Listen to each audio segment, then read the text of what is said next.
Bien-aimé, écoute, l'alcool partage la même frontière que l'ivresse. Boire responsable n'est qu'un slogan. Le sacrificateur Nadab et Abihu, les fils d'Aaron, les souverains sacrificateurs, sont morts à cause de l'ivresse. Ils ont bu du vin. Ils ont confondu l'impur du pur. En prenant le feu étranger, ils sont allés devant l'autel de Dieu pour aller offrir les sacrifices. Et le feu est sorti de l'autel, les a tués tous. Paul avait demandé à Timothée de boire du vin. C'est parce que pour Timothée, ce vin n'était pas un plaisir de le boire, mais un traitement médical contre son problème de digestion. La Bible dit ceci: Jésus a fait de nous des sacrificateurs. Lui est le souverain sacrificateur. Apocalypse 5:10. Il nous a rachetés, il a fait de nous des sacrificateurs pour Dieu. Quiconque est racheté de Christ est un sacrificateur pour Dieu. Bien-aimé, dans l'Ancien Testament, les sacrificateurs avaient pour mission, avaient pour rôle de faire l'intermédiaire entre Dieu et le peuple d'Israël, au travers les offrandes et les sacrifices. Donc, entre le sacrificateur et les souverains sacrificateurs, il n'y a pas d'intermédiaire. Entre Christ et toi, il n'y a pas d'intermédiaire. Tu es sacrificateur, lui, il est le souverain sacrificateur. Parce que tu es sacrificateur, il n'y a pas de barrière entre toi et Jésus. Tu n'as pas besoin d'appeler le Dieu de tel pour que Dieu te réponde. Tu n'as pas besoin d'appeler le Dieu de tel pour que Dieu te réponde. Tu as besoin de dire seulement: Père, mon Jésus, mon Sauveur. Tu es un sacrificateur à temps plein. Aimé, de toutes les manières, l'alcool a été toujours un problème pour l'homme de Dieu.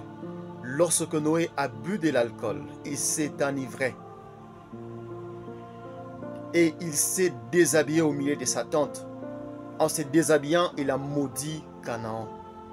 En maudissant Canaan, Canaan a donné des enfants, tels que les Jébusiens, tels que les Étiens, tels que les Girgasiens. Toutes ces nations-là étaient des ennemis d'Israël. Bien-aimés, à cause de l'ivresse, la bénédiction s'est transformée en malédiction. Il a maudit sa propre bénédiction parce que les enfants sont des bénédictions que Dieu nous a données. Ce que Nadab et Abihu moururent, Dieu a dit à Aaron: désormais vous ne prendrez plus de vin, vous ne prendrez plus d'alcool lorsque vous venez servir. Bien-aimés, par ailleurs, dans le passé, pour servir, il faut être dans le temple.